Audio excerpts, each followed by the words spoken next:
Baik, kita akan berbagi terkait jurnalis sekolah.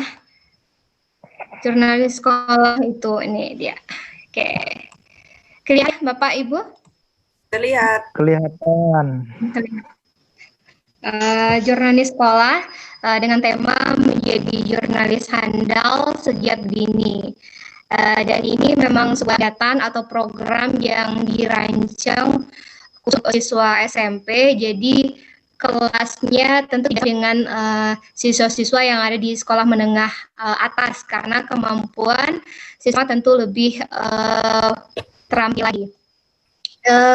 Konsep ini Nova pakai karena melihat ternyata ada karyawan baik itu di TU ataupun di kantor desa dan segala macam dalam menulis surat, bahkan tidak tahu bagaimana cara menulis notulen rapat, dan itu sebagai guru bahasa Indonesia sangat prihatin. Makanya mulai di tingkat SMP ini untuk mereka belajar dasar dari menulis, dan jalannya itu adalah lewat jurnalis. Jadi jurnalis yang saya buat ini berada di bawah naungan OSIS-nya, kemudian dibuat media-media terkait yang bisa menjadi publikasi dari karya siswa itu sendiri ataupun dari karya guru. Jadi di jurnalis sekolah ini tidak hanya diciptakan, tidak hanya dipersiapkan untuk siswa, tapi juga diberikan kesempatan kepada guru yang bersedia untuk menerbitkan tulisannya, atau yang membuat misalkan metode pembelajaran, atau hanya sebuah video atau segala macamnya. Maksudnya itu semua hal yang berbentuk karya, jurnalis SMP tetap siap menampungnya. Termasuk kalau seandainya cleaning service-nya mau kirim karya juga boleh. Tapi sampai saat ini belum ada yang mengirim karya. Tapi tidak apa-apa, mana tahu nanti mereka terpancing untuk memberi karyanya. Jadi memang pergerakan ini adalah sebuah mimpi untuk membuat sebuah media massa di sekolah. Di SMP 1 Atapel Panjang kita berada di kawasan yang banyak terbatasnya. Misalkan saja dalam keperluan prakasnya kertas warna-warni atau pensil warna-warni itu sangat minim sekali dan sangat sulit untuk didapatkan. Jadi kami mungkin tidak seaktif kawan-kawan yang punya sekolah lengkap fasilitasnya. Karena untuk mengirim barang ke sini pun juga butuh perjuangan yang luar biasa.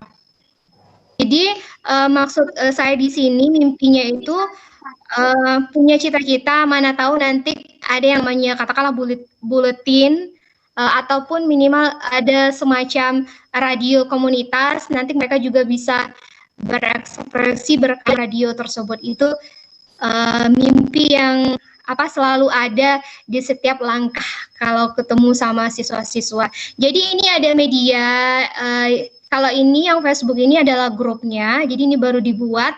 Di sini insya Allah akan dipublish, akan diterbitkan hal-hal terkait sekolah khususnya. Nah, untuk jurnalis ini semua karya siswa, baik itu dalam bentuk puisi ataupun karya siswa dalam bentuk hasil tugasnya juga kita posting di sini. Jadi nanti Bapak Ibu bisa melihat bagaimana kiprah di siswa-siswa di sini belajar dalam jurnalis ini. Kemudian kalau akun YouTube ini lebih bersifat pribadi, tetapi dia juga tidak lari dari jurnalis, sifat-sifat dari jurnalis itu sendiri, dan juga ada di sini. Untuk akun YouTube khusus untuk jurnalis sekolahnya memang ada, karena saya sendiri yang menghandle-nya, anak-anak belum begitu antusias, tapi mereka sudah cukup mau mengikuti. Buktinya ada tim jurnalis, kita buka peluang kepada yang mau daftar jadi tim jurnalis, silakan. Dan ternyata berulang, tahun kemarin mereka ikut lagi, sekarang mereka ikut lagi. Artinya mereka menyenangi hal tersebut. Nah, kalau ini latar belakang saya sendiri mengangkatkan pergerakan jurnalis sekolah ini. Pertama, membangun semangat menulis. Yang kita tahu, kalian misal ya, TU tidak bisa atau tidak pandai dalam menulis notulen rapat. Kemudian berikutnya membangun mental yang baik, karena di jurnalis ini saya mengarahkan anak-anak untuk bertemu orang-orang penting, camatkah itu, atau tokoh masyarakat, atau nelayan sekalipun. Kemudian menciptakan kegiatan seru lagi menantang. Kegiatan seru menantang ini hal yang dekat dengan mereka, katakanlah itu seperti bermain panah, kita juga sudah pernah menerapkannya.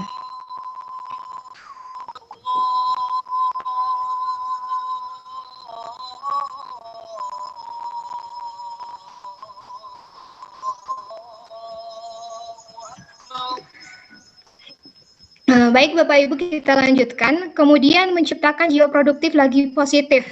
Kita tahu kalau anak-anak itu sibuk dengan kesenangan mereka sendiri, kadang kesenangannya itu tidak jelas, bahkan tidak positif, membuka di jajan mereka sendiri, buka hal yang konten-konten tidak baik. Jadi mudah-mudahan dengan pergerakan jurnalis sekolah ini, itu lebih terpancing untuk produktif melakukan sesuatu, minimal dari apa yang mereka miliki. Kemudian menjadi ruang keseruan anak-anak. Ya, ini terlebih terkurang mirip di poin ketiga tadi. Kemudian menciptakan generasi beriman dan bertakwa. Sehebat-hebatnya orang, sehebat-hebatnya siswa, kalau dia tidak berperilaku baik dengan sesama, tidak berperilaku baik kepada Tuhan, tentu sebuah hal yang masih sia-sia. Jadi kita juga berusaha untuk menceritakan generasi yang beriman dan bertakwa lewat jurnalis sekolah ini. Nah, ini dia Bapak Ibu bentuk kegiatan yang sudah dilaksanakan di sekolah ini, yaitu mading, majalah dinding. Bapak Ibu pastinya juga ada ya majalah dinding di sekolah. Nah, di sini saya datang 2017. 2017 itu belum ada mading. Jadi kita gerakan lalu buat, inilah bentuk jurnalis pertama kami yang diberi nama kolom karya. Ini kebetulan mereka sedang mempersiapkan yang akan diterbitkan. Nah, ini salah satu isu tersebut. Ini maksudnya kegiatan wawancara ya Bapak Ibu. Kegiatan wawancara pertama yang kami lakukan itu pada Camat Subi. Kebetulan dia kemarin sempat ke pulau saya sendiri mengajak anak-anak untuk melakukan wawancara. Saya dulu sebagai guru pembimbingnya memberikan pertanyaan, setelah itu nanti sesi berikutnya bagi siswa tersebut. Dan yang sebelah sini ini adalah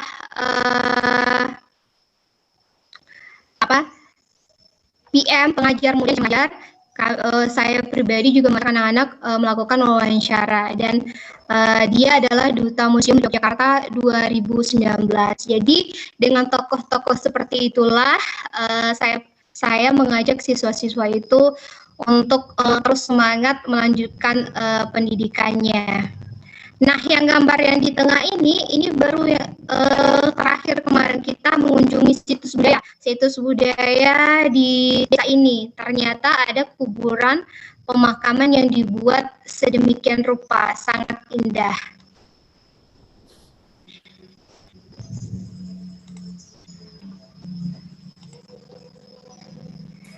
Nah, ini tim jurnalis SMP Negeri 1 atau Pulau Panjang, siswa yang tergabung dari Pulau Panjang dan Pulau Kerdau. Pulau Panjang dan Pulau Kerdau di pulau yang berbeda. Sekolahnya di Pulau Panjang, jadi anak-anak Kerdau itu harus menyeberang setiap hari, dan itu luar biasa sekali. Mereka menjalani hal tersebut dengan senang hati. Nah, untuk mengangkatkan generasi yang positif tersebut, saya mengangkat sebuah tema untuk mereka yang dituliskan di baju atau kostum jurnalisnya, siap jadi generasi baik.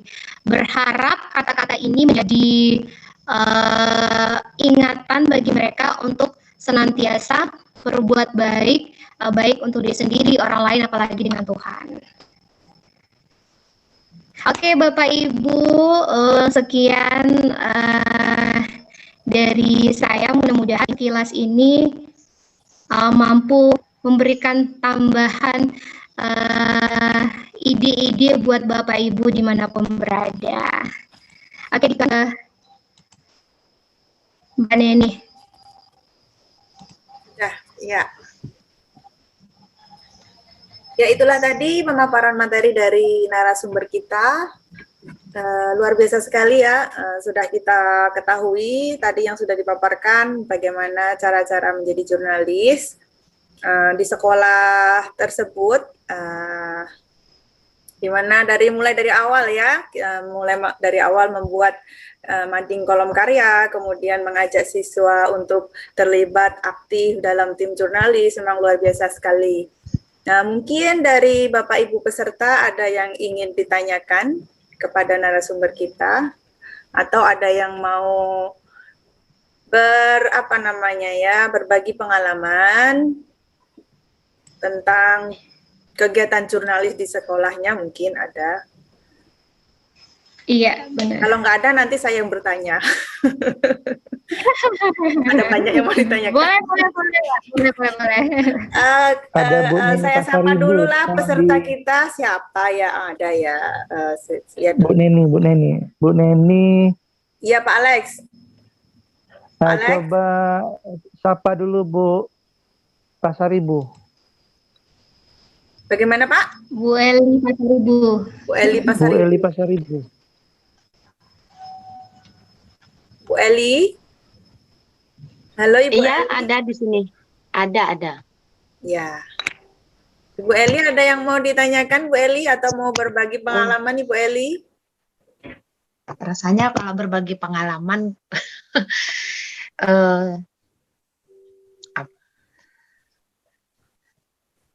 kurang lebih seperti ini. Kalau di Pulau Panjang ini ya Bu ya, Bu Nova, kami sama-sama dari Kecamatan Subi ini dengan Bu Nova. Oh, sama. Oh ya. Sama-sama dari Kecamatan Subi. Videonya Bu, biar kelihatan wajahnya. Ibu, videonya diaktifkan mungkin kalau bisa. Jadi kita kan ingat gitu. Kita pernah pelatihan sama kayaknya Bu ya, masih ingat? Oh, yang sama waktu sama Bu Siti Rohmah. Iya, sama benar beliau gak? dengan yang Pak Zurizal. Iya, benar. Oh, iya Bu. Kita sama-sama pernah pelatihan. Silakan Bu, mungkin ada yang ingin diinin. Enggak ada Kak, rasanya kayak itu ide yang bagus untuk ini. Salah satu cara siswa untuk mengembangkan kreativitas mereka ya kan Bu ya? Iya. Kalau di Subi ini ada yang ini dengan Bu Nopi kan? Pak Azari, beliau juga penggiat ini. Salah satu penggiat ini beliau. Perpustakaan. Kebetulan sama-sama guru bahasa Indonesia, jadi beliau memang menggiatkan literasi. Iya. Iya, Pak Azhari, rekan kita. Mbak Neni juga kenal tuh Bu Neni. Oh iya. Oh Bu Neni, Bu Neni dari Pulau Tiga. Iya Bu. Pulau Tiga. Jadi Bu Eli ini di guru SMP Subi. Iya benar. Iya, kebetulan saya guru IPA. Jadi kalau kami itu membuat ya, kalau tadi salah satu seperti Bu Nova tadi itu buat ini ya untuk bahasa Indonesia kan, lebih ke bahasa Indonesia. Jadi kalau di IPA itu juga bisa sering buat mading seperti ini, tapi dia jurnal ilmiah untuk IPA gitu. Nanti ditempel di mading sekolah gitu. Oh gitu. Iya. Itu jurnal IPA ya. Menarik Bu. Ya hanya kan banyak tugas-tugas siswa kan, membuat poster kesehatan, poster ajakan untuk ini. Jadi daripada terbuang sayang, kita letakkan di mading, jadi siswa lain juga bisa menambah ilmu kan. Bagus itu Bu. Iya. Ya boleh. Nih. Ma. Ya boleh ya. Ma. Mungkin Hasan di Karimun ada ini juga bisa sharing-sharing juga untuk menambah ide kita juga.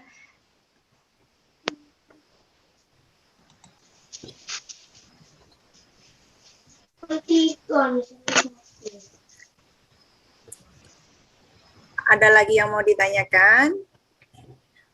Itu apa namanya ya? Saya yang mau tanya nih. Sambil boleh, boleh. Jadi gimana proses dari awal menggerakkan tim jurnalis itu sendiri? Oh iya, di sini kan hanya ada kelas Mbak Neni. Jadi kalau di sekolah-sekolah kita di luar kan satu tingkat itu misalkan 7 ada 5 kelas. Nah lebih gampang kalau di luar itu siapa yang mau kirimkan karya silakan kan begitu. Ternyata di sini tidak bisa gitu kan. Ayo siapa yang mau kirimkan karya silakan. Nggak akan ada, jangan harap. Nah caranya memang diberikan tanggung jawab setiap bulannya. Misalnya Januari kemarin itu tanggung jawab madingnya untuk kelas 7. Berikutnya Februari nanti kelas 8, Maret nanti kelas 9. Dengan catatan nanti dikoordinir oleh tim itu sendiri. Jadi mereka yang bertanggung jawab mengerja temannya, lalu mereka yang bertanggung jawab menempel-nempelkannya. Jadi ada 2 tim di sana, ibaratnya ada tim mading itu dan tim yang diberi tanggung jawab per kelas tersebut. Jadi memang gitu, memang tidak bisa ayo kumpulkan, tidak akan ada. Nah, tapi kalau didorong seperti itu diberikan tanggung jawab, alhamdulillah karya mereka ada. Tapi memang tidak atau belum sekarang siswa-siswa menengah atas gitu. Tapi menurut saya sudah luar biasa lah, sudah keren sekali. Di sini soalnya belum ada. Belum ada. Belum. Jadi minta tips-tipsnya, bagaimana caranya. Jadi mungkin nanti bisa saya bagi ke guru-guru yang ada di sekolah kami kan. Jadi bagaimana cara menggerakkan? Tipsnya seperti tadi, ketika kelasnya hanya 3, jadi diberikan tanggung jawab. Tips yang berikutnya itu mengajak mereka ke lapangan. Yang namanya anak-anak kan suka main nih. Ya udah, kalau saatnya sore, yuk pergi berenang. Ya udah mereka senang berenang kan. Minggu depan kita ke Kerdau. Nah mereka juga senang. Tapi izin orang tua ya, mereka senang. Jadi pakai nanti kostum jurnalis ya. Oke Bu, jadi datang, nyampe di Kerdau. Ya udah ajak main mana. Atau nanti kita ke tokoh-tokoh yang tadi, tapi kita dampingi. Nah, mereka kan juga secara tidak langsung mentalnya diuji gitu. Kita mau ketemu Pak Camat gitu kan. Nah, jadi di sana, jadi mereka karena kita lakukan kegiatan seperti itu termotivasi lagi. Saya mau jadi jurnalis gitu. Ada berapa anggota tim jurnalisnya? Berapa orang? Iya. Tim jurnalis sekarang memang tidak banyak, tapi solid. Nah, tapi mereka sekitar 5 di Pulau Panjang ada, di Pulau Panjang aja sudah 5 orang. Nanti tambah lagi di Kerdau adalah sekitar 9-8 orang. Iya. Gitu. Nanti Mbak Neni atau guru bahasa Indonesia di Pulau 3 juga bisa coba jurnalis sekolah. Kalau ini bentuknya bentuk mading diterbitkan dan bentuk wawancara eksklusif keluar. Nah, gitu. Jadi nanti hasil wawancara itulah yang mereka tulis dan ditempelkan di mading. Jadi kait mengait. Jadi itu setiap 1 bulan sekali madingnya berganti? 1 bulan sekali. Iya benar Mbak, 1 bulan sekali dan melihat situasi ini lagi sibuk ujian, ya udah nanti kita undur gitu. Tidak untuk anak-anak tapi lebih kita arahkan. Tidak ada Nah, kalau paksaan. ada yang mengarahkan, ada yang mendampingi, ada yang membimbing, kan anak juga mungkin lebih termotivasi lagi. Jadi arahannya jelas, ini suruh ngapain. Memang bagus mengembangkan banyak skill yang dikembangkan di situ. Skill menulis, terus komunikasi. Tadi kan diajak komunikasi kepada camat kan, Bapak Camat. Nah, itu luar biasa itu. Diajari bagaimana cara wawancara kepada orang-orang yang hebat di pulau itulah. Orang-orang yang bernama tokoh-tokoh yang terkemuka di situ kan. Jadi melatih mental, melatih kemampuan komunikasi mereka, kemudian dituangkan dalam bentuk tulisan seperti itu kan. Memang mantap sekali. Iya. Nanti kalau seandainya ada momen lagi datang ke pulau, misalnya tim jurnalis selalu harus bergerak. Minimal mereka juga belajar motret gitu, Mbak Neni. Iya. Kan fotografernya. Besok ada Pak Camat kesini, siap-siap. Mereka siap gitu. Jadi momen-momen itu tuh dicari. Ya mereka juga tertarik. Oh iya boleh Bu. Jadi ada jurnalis ini kegiatan ekstrakurikuler atau kegiatannya OSIS? Kegiatan OSIS, karena dia berada di bawah naungan OSIS. Dia ada bidang khusus jurnalis dan kesenian. Oh, berarti masuk di dalam OSIS itu sendiri ya? Bukan? Jadi enaknya begini, misalkan ada pengurus OSIS kan, nanti per bidangnya itu kita berikan guru pembimbingnya. Tapi kalau kita tidak berikan guru pembimbingnya, nanti tidak ada yang mengarahkan, jadi mereka tidak melakukan apa-apa. Sementara kita guru, saya waktu anak itu nonton, sementara mereka tidak memberikan sesuatu yang menarik bagi mereka sehingga mereka lupa konten-konten tidak baik kan gitu. Sebetulnya itu karena miris lihat anak-anak yang nonton segala macam. Nah, gimana kita minimalisir gitu? Kalau mereka dengan orangnya tuanya tentu itu sedang tidak bersama contohnya, tetapi kita bisa mengarahkannya atau minimalisir tadi gitu, Mbak. Iya. Gitu sih. Jadi nanti misalnya di sekolah Mbak Neni ada OSIS kan, sebagai per bidang-bidang itu diberikan guru pembimbingnya. Karena nggak sanggup juga 4 bidang 1 pembimbing, itu pusing juga pembimbingnya, karena pembimbing pastinya bisanya handle satu partnya dia kan gitu. Iya. Kemudian ini nanya lagi ya, ini mungkin yang paling penting ya. Jadi ya silakan. Tunggu ada gangguan. Nggak apa-apa, ayo masuk gabung. Apa namanya? Jadi kegiatan jurnalis ini pasti tentunya membutuhkan biaya ya. Jadi dana itu dari dukungan sekolah atau bagaimana, mungkin bisa diceritakan? Iya, sedapat mungkin kami minimalisir juga pengeluaran. Jadi apa yang ada bisa dipakai. Kemudian kami juga ada kasnya. Jadi siswa-siswa ini nanti ada uang kasnya dalam seminggu 1.000 gitu. Berarti Kak masuk beli dari OSIS ya? Iya, kas OSIS, kas madingnya juga. Jadi kas OSIS ada, kas mading juga ada. Kas tim jurnalisnya.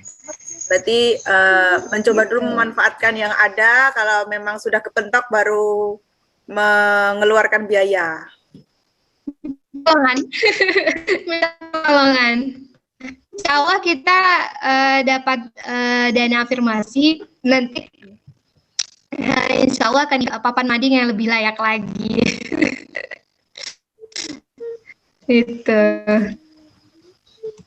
Ya mungkin Pak Alex ada tambahan, ada cerita Pak Alex, dari Pak Alex. Pak Alex ini dari mana ya? Sumatera Utara. Oku, Sumatera Utara. Oh iya, Sumatera Utara. Sumatera Selatan. Sumatera Selatan.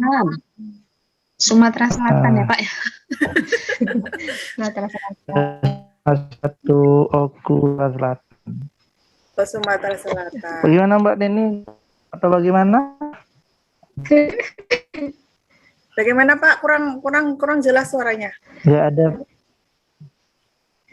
Bagaimana? Apakah ada cukup gitu, Mbak? Apa sudah cukup? Atau masih ada pertanyaan lain? Kalau saya lihat kita tinggal berempat apa ini? Iya. 1, 2, 3, 4, 5 ya? Ya. Nggak apa-apa lah. Nggak apa-apa. Dan demikian ini jurnal sekolah. Mudah-mudahan Bapak Ibu saya akhir. Waalaikumsalam warahmatullahi wabarakatuh.